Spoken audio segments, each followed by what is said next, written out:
agradecer a todos estarem aqui. Se bem que não é só uma festa, é uma celebração. E acima de ser uma celebração para Deus. Por quê? Porque são corações gratos, sinceros, que reconhecem que o seu Criador os ama, que o seu Criador se importa conosco. E porque Ele se importa conosco, Ele consegue, vamos dizer assim, reorganizar a vida das suas criaturas. Ir em encontro dessa criatura, o Deus que vai ao encontro. Nós somos felizardos, porque o cristianismo, se a gente pode dizer assim, é a única religião onde o Deus que ele crê vai em busca do perdido. Não é o homem tentando ir a Deus, mas Deus indo de encontro ao homem para solucionar o que ficou mal resolvido no Éden. Amém? Vamos abrir Salmo 23? Ou, se vocês quiserem, pode acompanhar também, fica mais fácil. A palavra, vocês têm que abrir a Bíblia. Amém? Nós costumamos abrir com uma palavra e com orações. Eu quero fazer um pequeno comentário sobre o Salmo 23, que eu escolhi para essa noite, para fazermos a abertura do culto. O Senhor é o meu pastor, nada me faltará. Ele me faz repousar em pastos verdejantes, leva-me para junto das águas de descanso, refrigera minha alma, guia-me pelas veredas da justiça por amor do seu nome.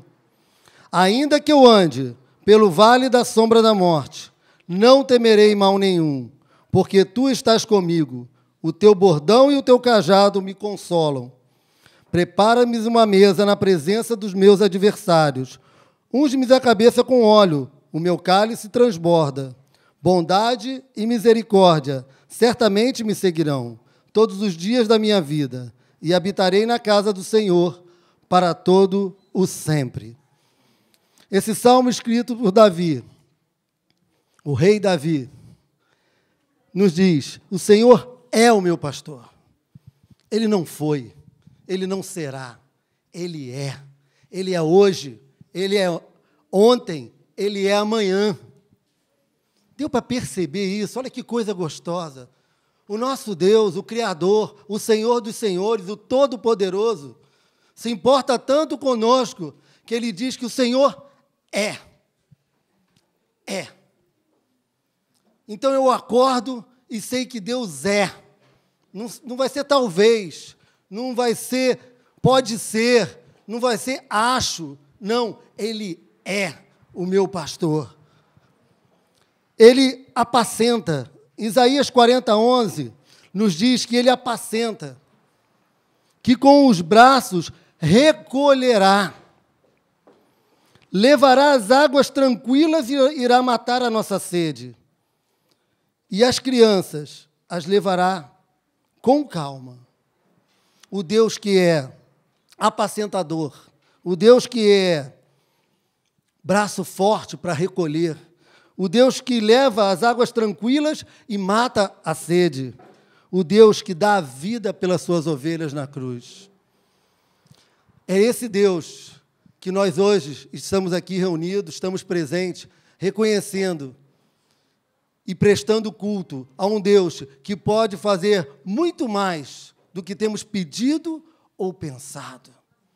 Por isso nós vamos iniciar esse culto, essa reunião, esse momento, essa adoração, que eu tenho certeza que Deus irá falar conosco tremendamente, de formas assim, especiais para cada coração, dentro do teu questionamento, dentro do teu problema, dentro da tua necessidade, dentro da tua dificuldade, dentro da fase, da tua história, da fase de vida que você está passando.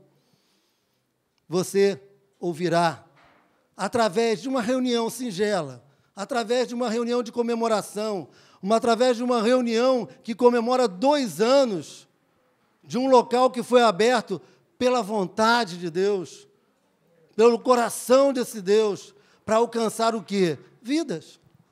Para levar o quê? As boas novas do Evangelho, para transmitir a paz que o Evangelho traz a cada homem, a cada mulher, num mundo tão complicado, complexo. Por isso podemos estar aqui. Gostaria que você fechasse os olhos. Nós vamos ter um momento de oração. E como fazemos toda reunião, nós abrimos para sempre 3 ou 4 pessoas poderem orar. Você tem a liberdade de poder orar na casa de Deus. Casa de Deus essa, que é de Deus, porque estamos aqui. É de Deus, porque reconhecemos Ele como Senhor e Salvador. É de Deus, porque amamos o próximo. Amém? Senhor, em nome de Jesus, Pai, obrigado, Senhor, por 2 anos estabelecidos neste local. O local, em parte, ele é importante, porque um local, uma casa, é lugar de acolhimento. E isso é importante, que esse local exista para que ele possa acolher as pessoas, para que ele possa cuidar das pessoas, para que ele possa ser um lugar de refúgio secreto para as pessoas em crises, com dificuldades, com problemas, com questionamentos e dúvidas. Que só o Senhor, Salvador, que morreu na cruz por nós, que nos amou até o fim. Oh, Pai, obrigado por isso. Pode nos entender. Nos amou e nos amou até o fim, com morte e morte de cruz. E com autoridade ressuscitou dentre os mortos. E foi reconhecido com honra pelo Pai. Oh, Deus, essa segurança, saber que Tu és o nosso pastor, é que estamos aqui, pela Tua vontade, pela Tua direção, pela Tua verdade, Senhor. Reconhecemos, Pai, que Tu és o caminho, a verdade e a vida. Reconhecemos, Pai, que a Tua boa mão é conosco esses 2 anos que caminhamos. Reconhecemos que grandes coisas Tu tens feito neste local. Reconhecemos, Pai, que sem Ti, Senhor, não teria razão de estarmos aqui. Oh, Pai, reconhecemos, Pai, que precisamos de mais de Ti, Senhor. Precisamos mais da Tua presença em nós. Precisamos que Tu nos oriente, que Tu nos reoriente. Organize, Senhor, as nossas prioridades. Reorganize as nossas vidas. Oh, Pai, seja aquele bom pastor que nos guia todos os dias as nossas vidas. Para que não possamos, Senhor, ficar a esmos, Senhor. Ficar perdidos aí, Pai, nos atalhos da vida, pelos lobos da vida que querem, muitas vezes, nos devorar, Senhor. Devorar a nossa alma. Devorar a nossa vida, Pai. Ô, Senhor, abençoa, Senhor, tudo que vai ser feito, Senhor. Tudo que vai ser realizado nesse momento aqui, Senhor.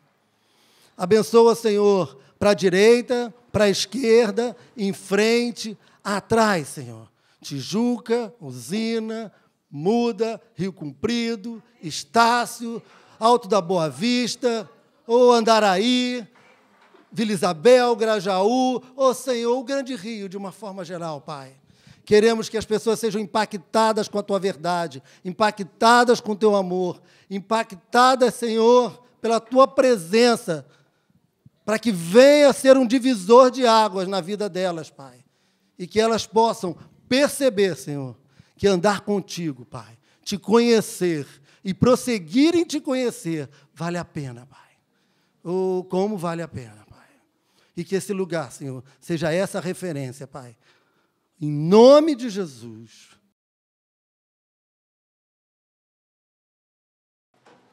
Nós agora vamos passar para o momento da palavra, e eu gostaria de chamar o pastor Antônio Faleiro, pastor da Igreja Metodista de Botafogo. Ele é o nosso supervisor distrital. E o que é supervisor distrital? É o supervisor que vai desde lá da Rocinha até o Lins. São 17 igrejas que ele supervisiona em apoio ao nosso bispo da região, o bispo Paulo Lockman. Então, ele vai ter a palavra, e o pastor Faleiro dispensa a apresentação, que ele mesmo vai passar o recado aí para a gente. Amém? Vamos estender a mão abençoando, pastor? Senhor, em nome de Jesus, Pai, Obrigado, Senhor. Obrigado pelo pastor Antônio Faleiro, Senhor. Obrigado pelo tanto que Tu tem feito na vida dele em tantos anos de ministério, de caminhada, Senhor, na Tua presença, com a Tua direção, com o Teu amor, com a Tua graça, Senhor. Pai, que essa experiência, Senhor, possa ser passada um pouco aqui para nós, na direção do Espírito Santo, na Tua palavra, Pai. Faz, Pai, muito mais do que temos pedido ou pensado. Continua, Senhor, completando a boa obra que Tu tens na vida desse homem de Deus, Pai, e que tem sido referência para a vida de muitas pessoas, ele e a família dele. Em nome de Jesus, amém. Glória a Deus. Amém. 2 anos merece aquele convitezinho assim, né? Papai, mamãe, chama você para o segundo aninho, papapá, né? Aquele cheio de florzinha. 2 anos, né? Já se passaram, né, Sávio? Nós começamos aqui em 29 de maio de 2010. Era um trabalho, uma iniciativa da nossa igreja lá em Botafogo. O distrito apoiou. E aqui, agora, a partir de fevereiro, tornou-se um campo missionário distrital. Então, tem as suas atividades independentes, eles não são mais vinculados, não é uma congregação mais de outra igreja, mas tem a sua vida própria. Deus abençoe o Sávio, Deus abençoe a Cecília, Deus abençoe o Lucas, né? Faz de conta que está ali. Abençoe o Lucas, né? A Dani, que está lá em cima com as crianças. Uma guerreira, gente, uma guerreira. Uma mulher de Deus. Deus vai fazer muita coisa na vida dessa mulher. Dessa moça, dessa jovem, que ela é muito especial. Deus tem muitas bênçãos para nós. É com muita alegria que eu estou aqui. Eu até temi de não estar, porque quinta-feira à noite, de tardezinha, à noite nós teremos um culto do distrito, foi um culto muito abençoado, lá no Catete, todas as nossas igrejas estivemos lá reunidos, comemorando a história do metodismo, né? A experiência de John Wesley, que se deu num dia 24 de maio, quando ele teve o seu coração aquecido. Nós interpretamos que ele foi batizado com o Espírito Santo e começou um grande movimento que mexeu com a Inglaterra, depois, não só com a Inglaterra, mas todo o Reino Unido, depois migrou para os Estados Unidos, fez um trabalho maravilhoso nos Estados Unidos, e a independência dos Estados Unidos foi liderado por aquele grupo chamado metodistas. Era até pejorativa a palavra, porque eles eram muito metódicos, tinham horários muito rígidos e atuações muito rígidas, por isso eles eram chamados de os metodistas. E organiza-se a independência dos Estados Unidos, esse grupo lidera a independência dos Estados Unidos, e aí tem que se tornar uma igreja, porque com a independência dos Estados Unidos, a igreja anglicana era o próprio Estado inglês, então eles não podiam ficar ligados, porque eles tinham liderado a independência dos Estados Unidos. Surge a igreja como uma igreja independente nos Estados Unidos, e dali vem para o Brasil. Hoje, a Igreja Metodista está em 158 países, e realmente tem sido uma bênção de Deus. Tudo começou com aquele dia 24 de maio, 15 para as 9 da noite, quando Deus tocou num coração. Só quero dizer, irmãos, que quando Deus toca de fato numa vida, aquela vida pode ser um agente de transformação que a gente não consegue entender. O parlamento inglês reconhece que se não fosse o movimento metodista, que tirou as crianças das ruas, trabalhou com os mineiros, trabalhava 16 horas, lutou contra a escravatura e trabalhou em todas as linhas sociais, a Inglaterra teria se imergido numa guerra muito mais sangrenta do que foi a francesa. E graças a essa liderança, ela se superou. Não faça apologia de metodismo, irmãos. Antes de ser metodista, eu sou de Jesus Cristo. Entendeu? Mas, como pastor metodista, nós somos uma igreja metodista, nós estamos em casa, então honra a quem honra. Não é verdade? Minha esposa lá no cantinho, ela sempre escreve nas igrejas, no boletim, pega uma pessoa da igreja bem antiga, assim, que tem uma experiência, ela escreve lá, honra a quem honra. Como, desculpa as mulheres, mas a mulher gosta assim de se meter na vida, né? E ela descobre tudo da vida das pessoas e bota lá no honra quem honra. Mas sempre falando bem, viu? Então honra quem honra. John Wesley é um homem, tudo que existe, eu estou dizendo tudo que existe de movimento carismático, pentecostal, no mundo, tem as suas raízes em Wesley. Viu? Qualquer dessas comunidades aí, vai buscando lá, que a raiz, o primeiro movimento realmente pentecostal foi de Wesley. Em 738 ele teve a sua experiência. Na vigília, no Réveillon daquele ano, quando ele estava num grupo lá, de pessoas anglicanas, bem ortodoxas, ele mais um grupo imenso, Deus derramou sobre eles o Espírito Santo.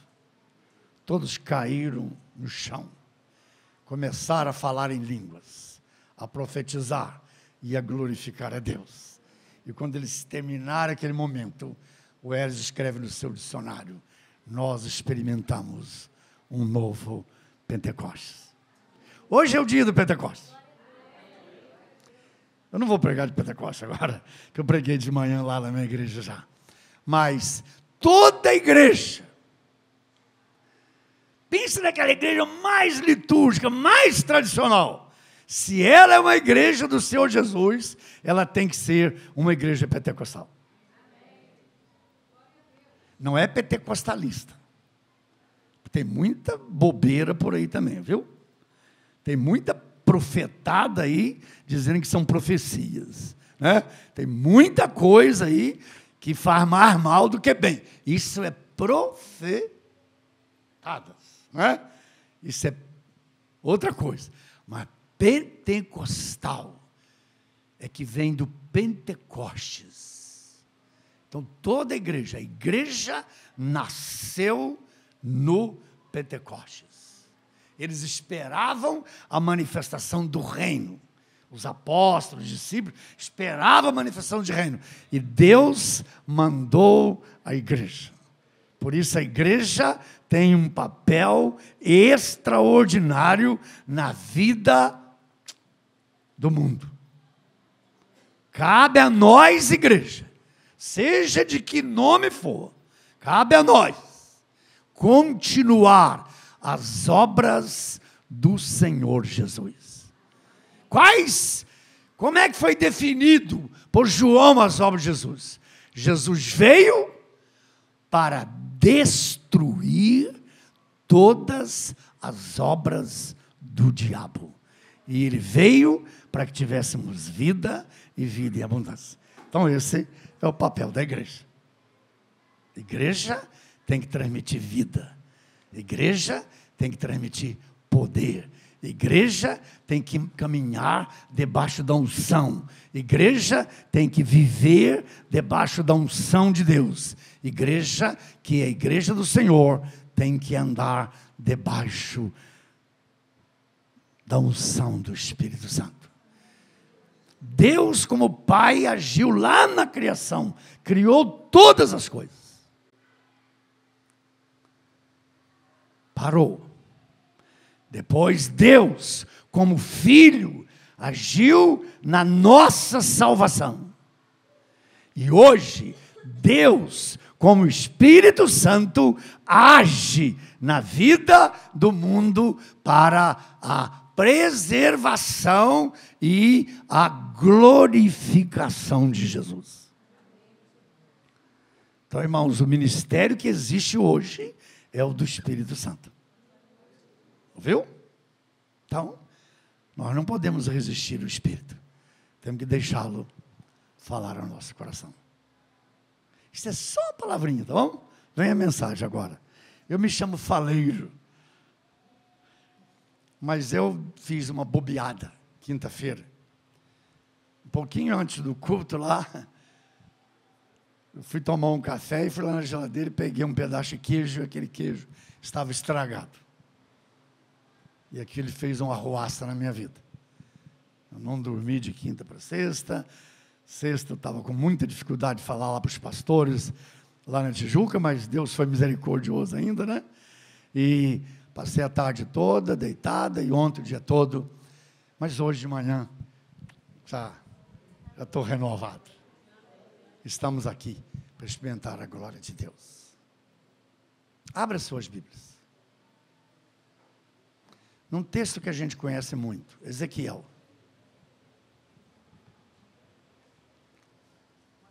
Ezequiel 37. Todos nós sabemos de cor este texto. Eu quero conversar com vocês sobre ele.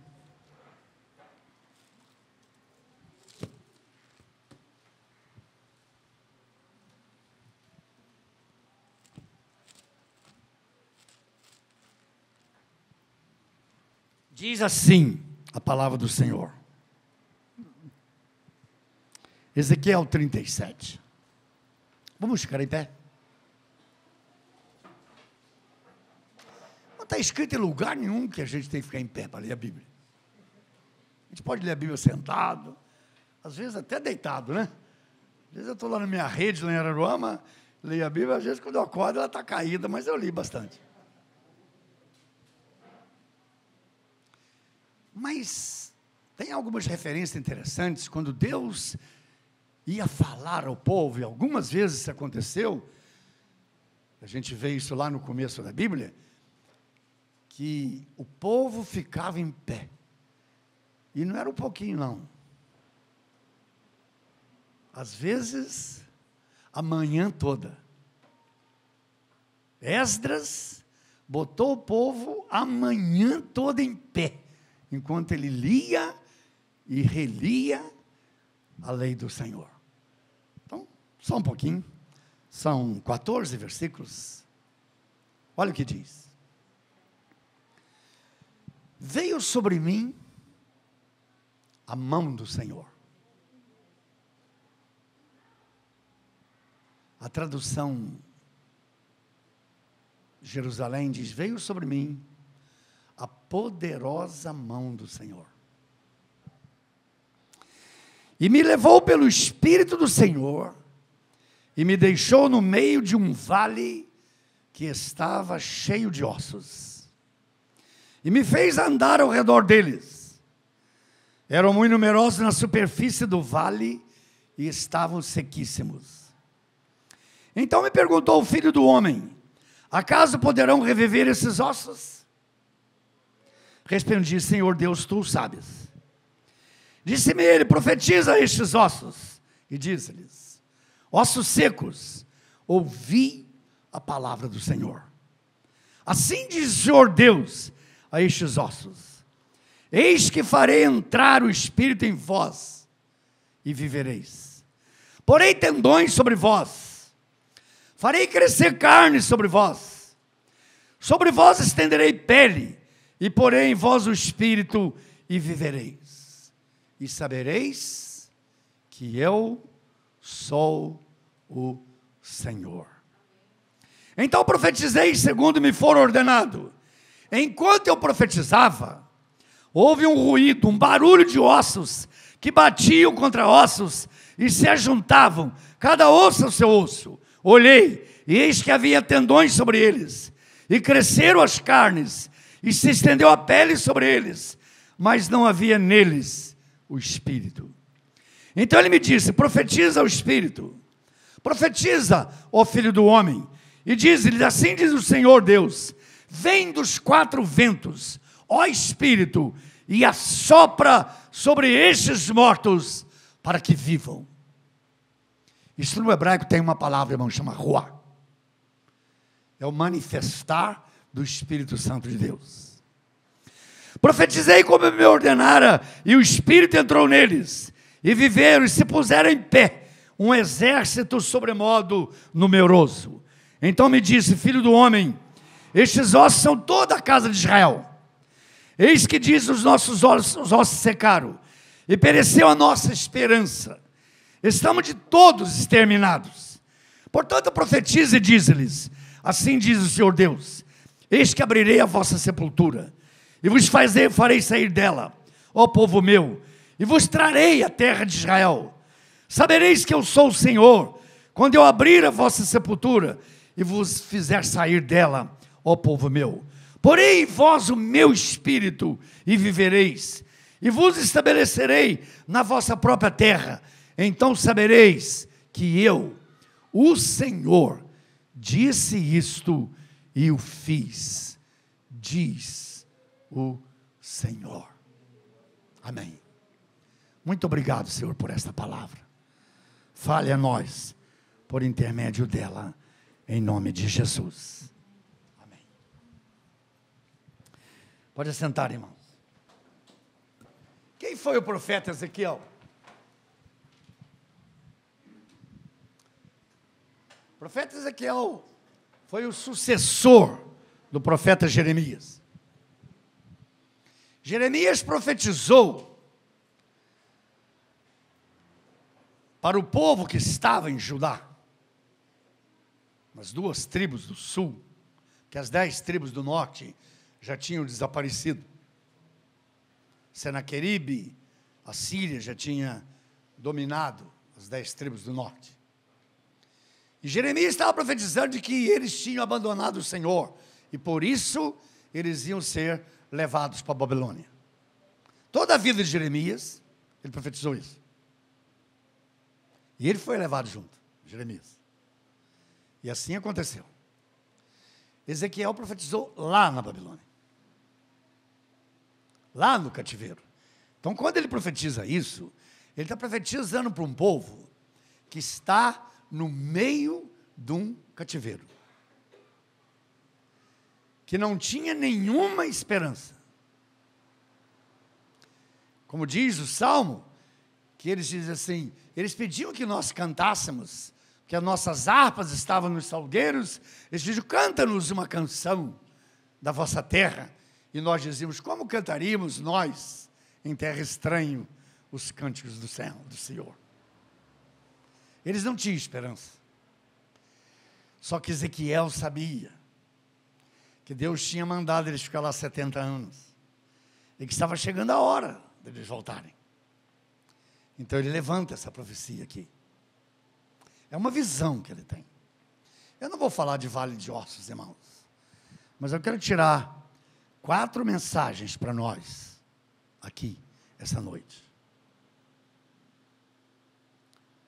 Só esse contexto, que eles estavam sem nenhuma perspectiva, sem nenhuma esperança. Veja que o texto termina dizendo: profeta, isso refere-se à casa de Israel. Profetiza para eles, diz para eles que eu vou tirá-los das suas sepulturas, vou restaurar suas esperanças e vou levá-los de volta para a sua terra. Né? Então, 4 coisas. Primeira coisa, irmãos, o versículo 1. Olha o que diz o versículo 1. O versículo 1 diz que veio sobre mim a mão do Senhor e me levou. A mão do Senhor me levou. Eu gosto da tradução Nova Jerusalém. A poderosa mão do Senhor. E pelo Espírito do Senhor me levou e me colocou num vale. Queridos, igreja da Tijuca, da usina. Aquela igreja nossa lá é mais do Rio Comprido. Aqui é mais Tijuca do que lá. Igreja da usina. Nós temos sempre que estar debaixo dessa revelação de Deus. Paulo, escrevendo aos Efésios, ele diz assim: eu oro ao Pai do nosso Senhor Jesus Cristo, para que vos conceda espírito de sabedoria e de revelação, para compreender o seu chamado, a extensão da sua glória e o poder da sua eleição. Uma igreja precisa ter consciência de que ela está no lugar, Deus a levou para o lugar, Deus a colocou no lugar, porque a mão do Senhor assim o desejou, e foi a mão do Senhor que nos leva e nos coloca em determinadas posições. Ainda que sejam lugares difíceis, como era o que o profeta estava vendo. É bom, irmãos, a gente saber que tudo que nós fazemos, nós estamos debaixo das mãos de Deus. Oh, querido, se você assumir isso, agora, para que isso aconteça, você tem que ter intimidade com Deus, você tem que ter comunhão com Deus. Então vai ser diferente o lugar que você trabalha, vai ser diferente o lugar que você mora, vai ser diferente as pessoas com quem você se relaciona, vai ser diferente todo o quadro, porque tudo que você fizer, tudo que você agir, como você agir, você sabe que é a mão do Senhor que está te dirigindo.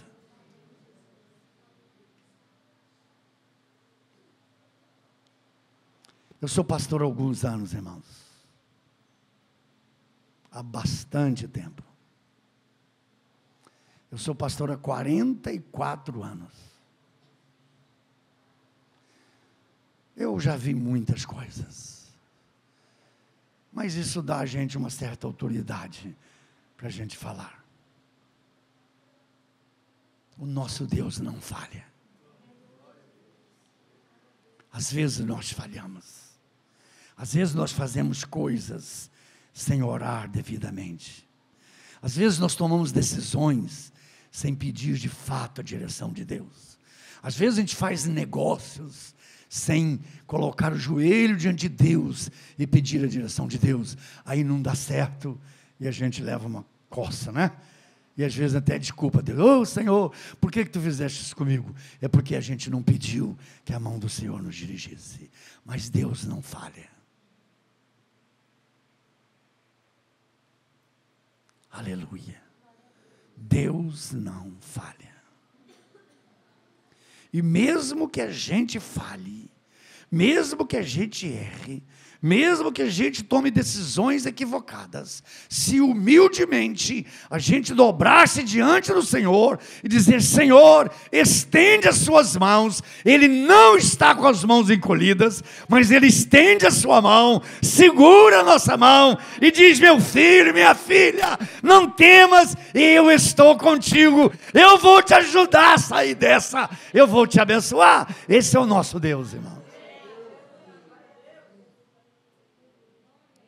Esse é o Deus que eu tenho servido. É um Deus que está com as mãos sobre nós. Ele está com as mãos sobre você. E Ele quer te usar. Ele quer que você faça a diferença onde você estiver, com quem você se ativer.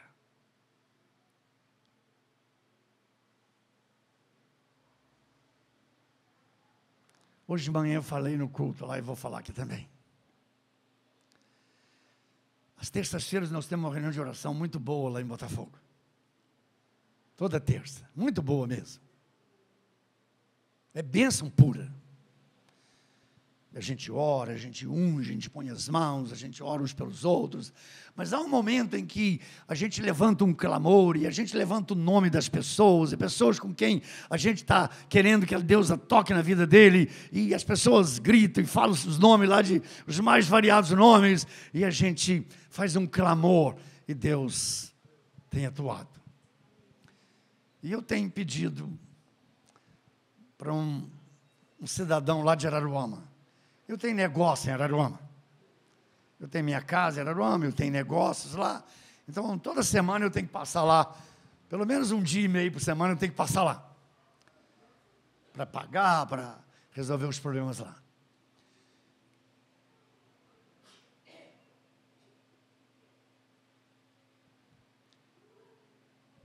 E é um cidadão muito conhecido lá em Araruama. Um grande advogado.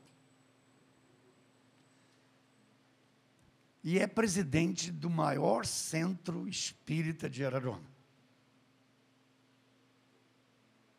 Mas é meu amigo. O problema é que tem alguns crentes aí, irmãos, que são muito carrancudos. Que quem não é crente para ele é do diabo, então ele agride todo mundo. Isso é um erro. Isso é um erro. Deus quer que a gente seja sal da terra e luz do mundo. E a gente vai atuando. E eu tenho pedido oração por ele. E terça-feira passada, né, Zé, que nós estávamos lá, e nós clamamos por ele. Quarta-feira de manhã eu estava lá no escritório dele. Porque ele está cuidando de uma ação minha lá. Estou lá sentado com ele e disse assim, vou omitir o nome dele. Sabe, colega, ontem à noite, a nossa igreja orou por você. A igreja que eu sou pastor, nós levantamos um clamor para Deus te abençoar, Deus abençoar sua esposa, seu filho, que seu filho também, o gabinete dele do lado, as suas questões aqui, tudo que você faz. E eu sei que Jesus vai te abençoar. Ele estava no computador assim, eu também sou advogado, né? Ele estava no computador entrando, vendo o nosso processo, como estava o andamento. Ele parou, empurrou o computador, puxou a cadeira para trás, olhou para mim e disse assim, Faleiro, como é que é esse negócio? A sua igreja estava orando para que Jesus me abençoasse. Exatamente. Nós oramos muito para que Jesus te abençoasse.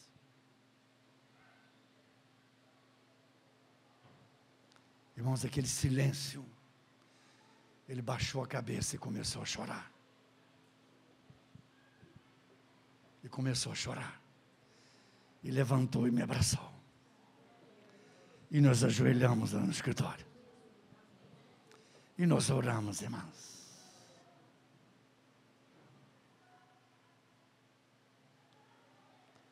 Eu me lembro que o dia que eu dei a causa para aquele moço cuidar para mim, um outro colega lá de Arana disse, mas rapaz, você vai dar para um espírita?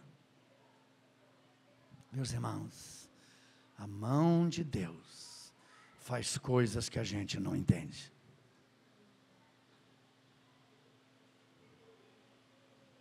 Deus está atuando na vida dele. Basta a gente deixar Deus nos usar. Meu filho, que eu amo tremendamente, muita gente que conhece meu filho era meu ajudador em Botafogo,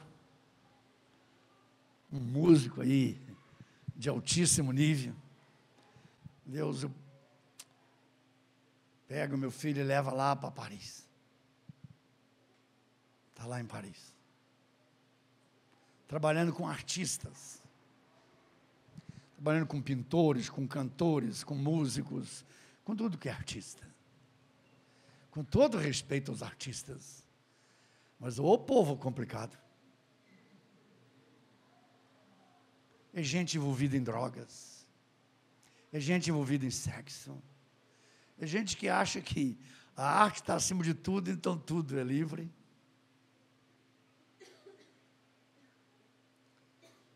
Meu filho estava tocando para um grande pintor. Pra vocês terem noção do tamanho desse pintor, em Paris, no Quartier 6, um apartamento grande custa 2, 3 milhões de euros. Uma senhora deu 2 apartamentos para ele pintar 20 quadros para ela. E ele mora nesses apartamentos.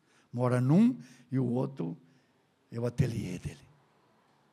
E meu filho estava tocando para ele. Enquanto ele pintava, meu filho tocava.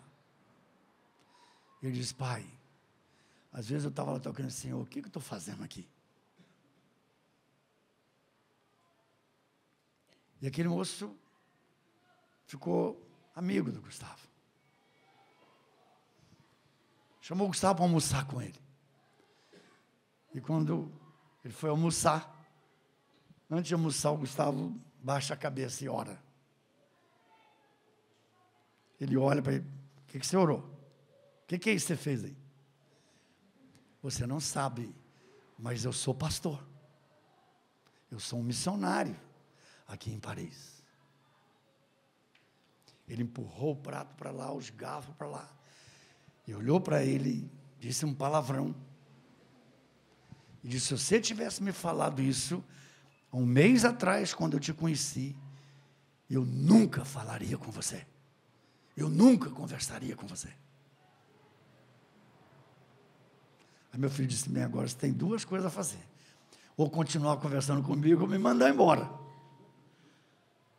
Ele disse: não, fica. Oh, meus irmãos, ele não faz nada agora sem ligar e dizer: pastor, ore por isso que eu estou querendo fazer. Ele doou um quadro para o meu filho agora que vale 5.000 euros. Sávio, deixa a mão do Senhor te dirigir. Deixa, Cecília. Deixa, meu irmão, minha irmã. A mão do Senhor nos leva. Eu podia contar muitas questões aqui. Como surgiu a igreja de Botafogo, mas não vou falar isso. Segundo item aqui. Então, a mão do Senhor, o nosso Senhor, é um Senhor que segura nossas mãos e nos conduz. Mas o versículo seguinte diz assim: e o Senhor me falou. E me disse: está vendo esses ossos? Eles poderão reviver. Ei, Senhor, se tu disse, eu creio. Então profetiza para eles. Fala para eles. Mas fala isso. E diz lá o que ele tem que falar. Diz: ossos, eu porei carne sobre vós, eu porei tendões sobre vós, vocês viverão. Não é isso? Irmãos, eu creio num Deus que fala com a gente. Eu creio que é um Deus que nos conduz. E um Deus que fala conosco. Ele só não nos leva, mas Ele também diz o que a gente vai falar ali e o que a gente vai fazer. Esse é o grande problema das grandes profetadas que tem por aí afora. Às vezes Deus até usa um profeta, uma profetisa, só que ele não para quando Deus mandou parar. Aí ele inventa mais uns troços e atrapalha tudo. É ou não é? Ei, meus irmãos, tudo enquanto é profecia que vocês possam pensar aí, eu já vi. Mas nós não podemos desprezar a verdadeira profecia que vem do Senhor. Porque a coisa que mais legitima uma coisa verdadeira é uma falsa. Sabia? Vocês têm ciência de que existe nota de R$50 falsa? Tem ou não tem? Todo caixa passa o dedo lá para ver se está áspero, né? Olha lá e tal. Por quê? Porque tem nota de 50 falsa. Mas você não aceita de 50? Aceita, não aceita? Porque só pode ter uma falsa se tiver uma verdadeira. Vocês vão aceitar uma nota de R$30? Não existe. Então a gente não pode desprezar uma verdadeira, porque há algumas falsas. Entendeu? Vocês estão entendendo isso? Então, gente, o nosso Deus é um Deus que fala. Que fala com a gente. Aleluia, irmãos. Se você pedir a Deus, Senhor, eu trabalho aqui neste lugar, eu enfrento tanta dificuldade aqui, Senhor, eu passo por essa situação, Senhor, às vezes eu não sou entendido, Senhor, o que eu tenho que fazer, o que eu tenho que falar? Deus vai te dizer, e você vai ser um agente transformador, um agente que vai fazer a diferença ali naquele lugar. Há 2 anos atrás, irmão, nós inauguramos aqui.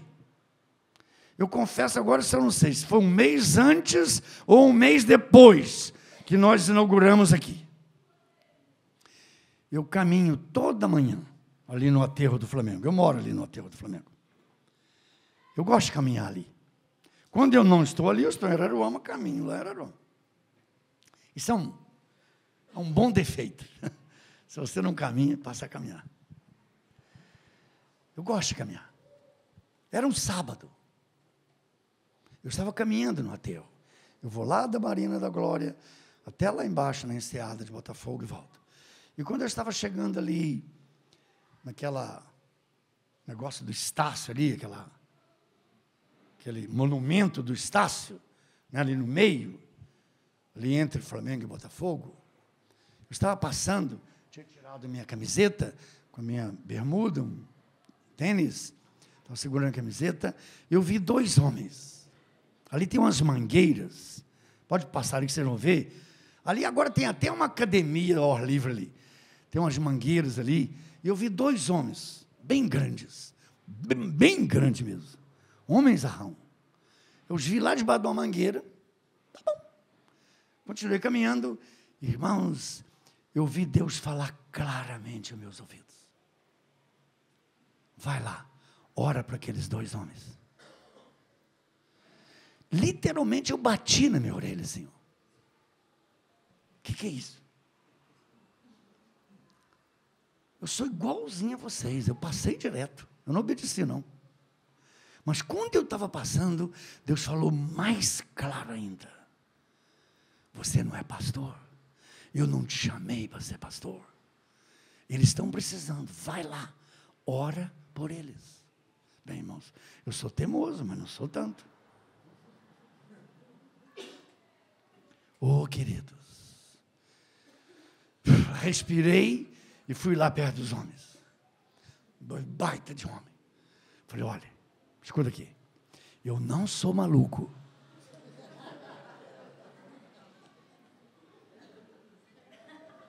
Eu não sou maluco. Eu sou pastor da igreja metodista aqui de Botafogo, e eu estava passando ali, Deus mandou eu vir aqui orar para vocês. Não foi isso que Deus mandou? Não, ele não disse para eu dizer que eu era maluco. Mas se eu não dissesse que eu era maluco, eles podiam achar que eu era, né? Então, Deus me mandou orar para vocês.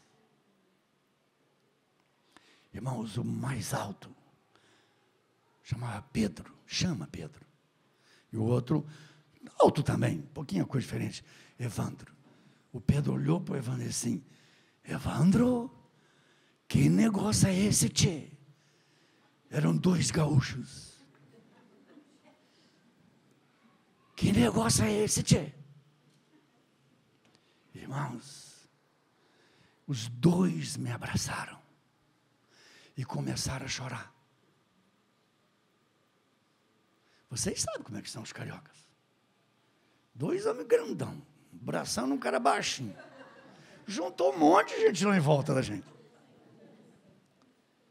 Aí ele chorando, irmãos, chorando. Gente, eu estou contando isso para vocês com muita humildade, muito temor. Chorando, ele disse, pastor, Foi Deus quem mandou o Senhor orar por nós. Nós somos carreteiros. Nós chegamos com a nossa carreta ali no cais do porto, ali em frente ao armazém 18, e uma caminhonete parou, saltaram 4 caras armados e tomaram a nossa carga, tomaram a nossa carreta, tomaram nossos documentos, tomaram o nosso dinheiro, tomaram tudo. E mandou a gente sair. O guardinha municipal viu, mas não pôde fazer nada. E eles foram embora, 2 deles levando a carreta e o outro a caminhonete. O guardinha mandou a gente vir aqui na 10ª delegacia, que é a que cuida de roubo de cargas e não sei o que. Tem esse negócio aí, que eu não entendo isso.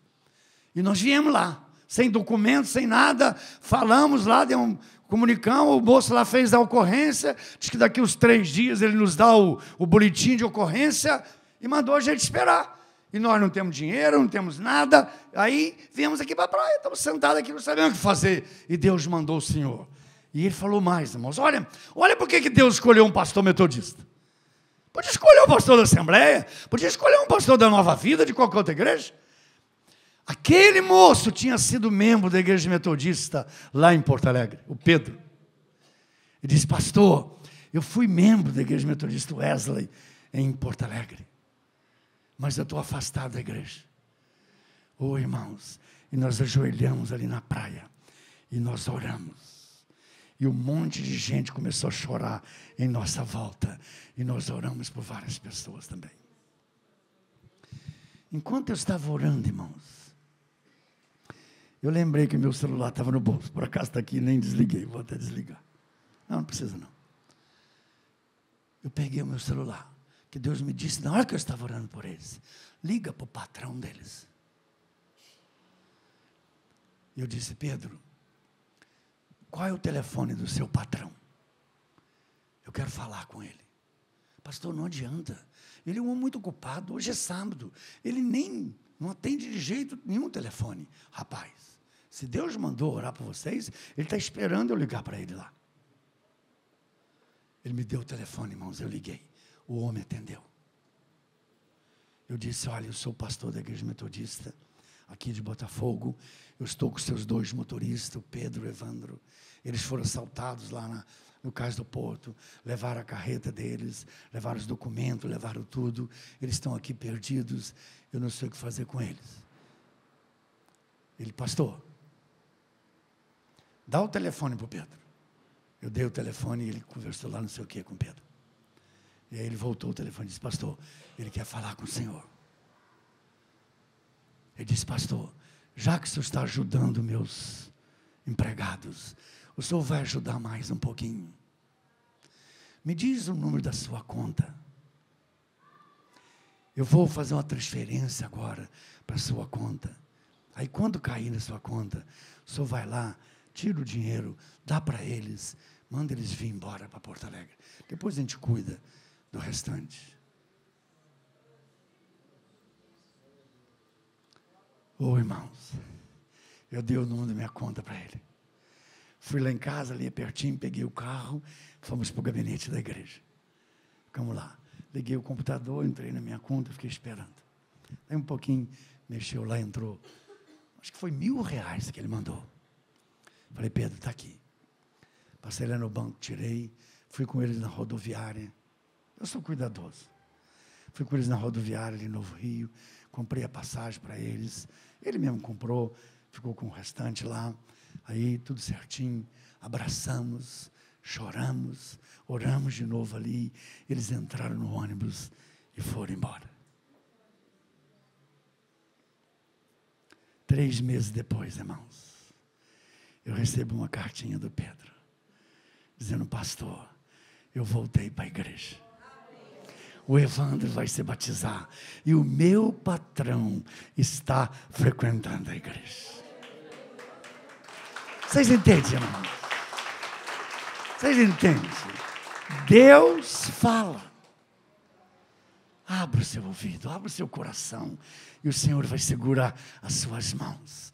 Ele vai falar o que você deve fazer. Terceira coisa. O que diz o texto?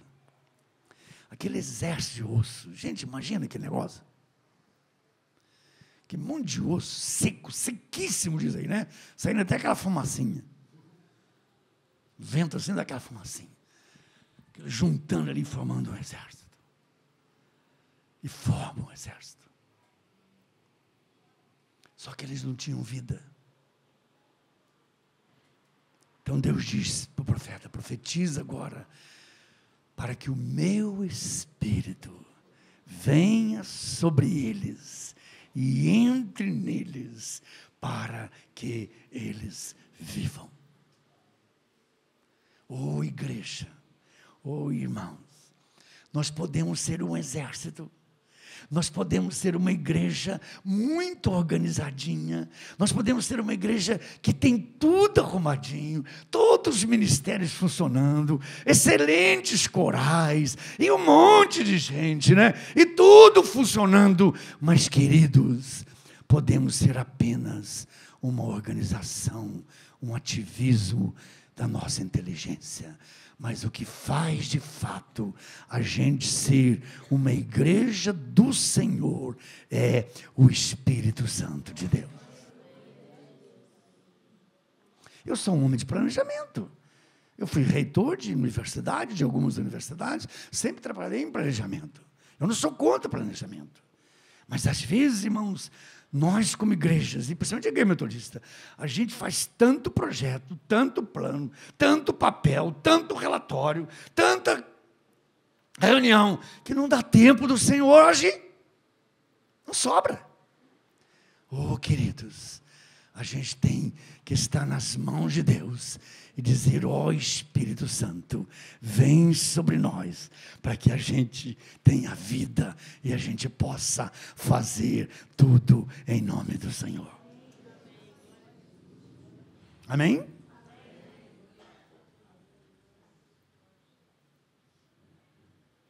Eu não sou contra a gente ser bem atuante, não. A palavra oração é uma palavra composta. Viu? Tem muita gente: pastor, não, estou orando. Você mandou seu currículo para algum lugar? Estou precisando de emprego. Mandou outro currículo? Não, pastor, estou orando. Vai ficar orando. A palavra oração quer dizer orar e agir. Orar e agir. Orar e ação. Oração. Então a gente tem que fazer, a gente tem que trabalhar. Senhor, manda o seu anjo lá em casa e converte o meu vizinho. Anjo não vai lá converter seu vizinho, não. Não vai. Agora, se você disser: Senhor, põe nos meus lábios uma palavra, e eu vou lá falar para o meu vizinho, Senhor. Aí o anjo vai na frente e amolece o coração dele, e quando você falar, Deus vai agir na vida dele. Porque esse é um trabalho nosso. Tá certo? Esse é um trabalho da igreja. Assim acontece. Eu cheguei uma vez, um pastor metodista muda, né? Viu? Pode se preparar por aí. Que um dia está se expande, né? Então, isso não é profecia não, viu? Isso é profetada. Eu fui mudado para Petrópolis. Eu estava no Jardim Botânico e fui para Petrópolis. Primeiro culto, preguei na porta da igreja, estava cumprimentando umas irmãs queridas lá, umas 3 chegaram e disseram: pastor, que bênção que Deus mandou o senhor para cá, porque agora, pastor, o senhor vai lá, vai visitar meus vizinhos, eu tenho certeza que eles vão se converter. Eu falei: mas não vou não. Não vou não, minha irmã. Ela levou um susto. Por quê? Irmã, imagina se eu tiver que evangelizar o vizinho de todos os membros aqui da igreja. Não vai dar. Cada um tem que evangelizar o seu vizinho. Assim é o bom. Queridos, mas o Espírito Santo de Deus é que faz a gente ser uma igreja do Senhor. A quarta coisa, irmãos, do texto é gloriosa. Ele contextualiza aquela profecia e diz: eu estou falando a respeito da minha casa, da casa de Israel. Por isso essa profecia é para a igreja da usina. Ele diz assim: diz a eles, não se preocupem, não fiquem desanimados. Eles acham que não tem jeito, que não tem esperança, que estão perdidos, que estão mortos, que estão escravos. Eu vou levantá-los, eu vou abençoá-los, eu vou reuni-los de volta, eu vou levá-los para lá, eu serei o seu Deus, eu estarei com eles, eu caminharei com eles, eu os abençoarei, eles vão ser uma bênção lá, o meu Espírito vai estar com ele, porque assim disse o Senhor, e o Senhor o fará. Que Deus te abençoe. Que Deus abençoe vocês, querido. Às vezes a gente está num vale seco. Às vezes a gente olha assim, caramba, onde eu me meti?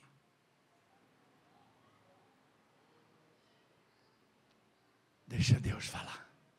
Porque se Ele te pôs lá, coisa boa vai acontecer. Coisa boa vai acontecer.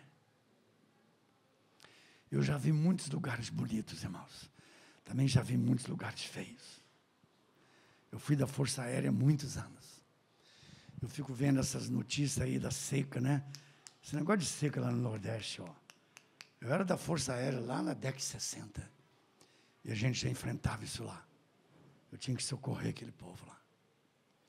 Mas agora, poucos dias atrás, irmãos, eu, minha esposa, minha filha que está ali, nós fomos num lugar.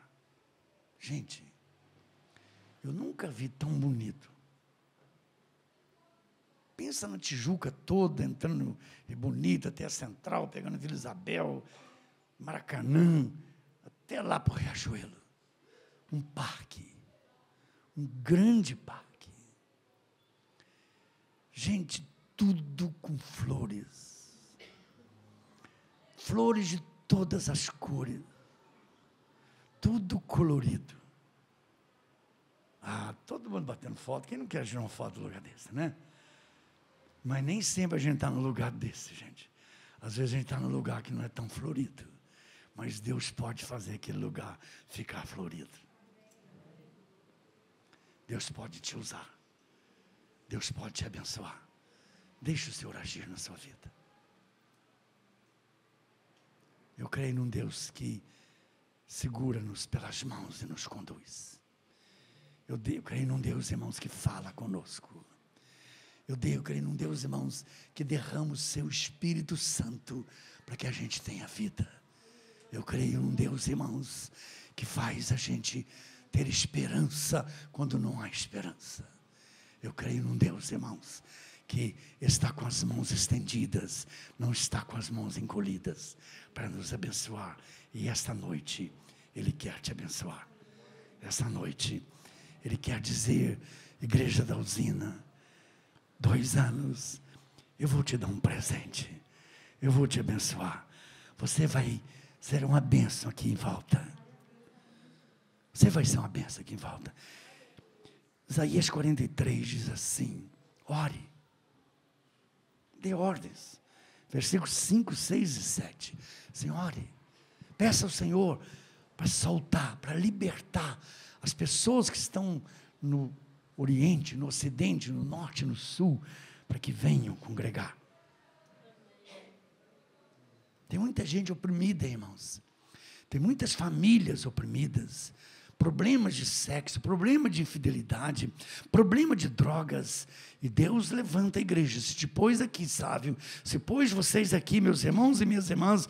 E se você quer ajudar essa igreja, quer participar das atividades dessa igreja, coloque-se nas mãos de Deus. Porque tem muita gente aqui que precisa ser restaurada, precisa ser renovada, precisa ser libertada, precisa ser curada, precisa ser sarada, precisa ser restaurada, precisa ser envolvida pelo Senhor, para que elas tenham vida. Que Deus te abençoe. Curve a sua cabeça. Senhor, nós estamos na Tua presença. Ó Senhor, nós pedimos em nome de Jesus, fale ao nosso coração, Senhor, toque na nossa vida, Senhor. Senhor, nós precisamos de Ti, Senhor. Ó Senhor, nós queremos que as Tuas mãos estejam segurando as nossas mãos. Nós queremos ouvir a Tua voz, Senhor. Nós queremos sentir o Teu Espírito Santo, Senhor, porque nós queremos ter esperança, Senhor. Nós queremos saber, Senhor, que Tu estás conosco, que Tu és o nosso Deus e que o Teu Espírito é que nos guiará. Ó Deus, abençoa cada um de nós, em nome de Jesus.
Senhor governe esse culto, que governe esse momento, que governe também essa comemoração, Pai. Que o Senhor esteja no centro de tudo isso, Deus. É o que nós te pedimos, Senhor, e te agradecemos, em nome de Jesus.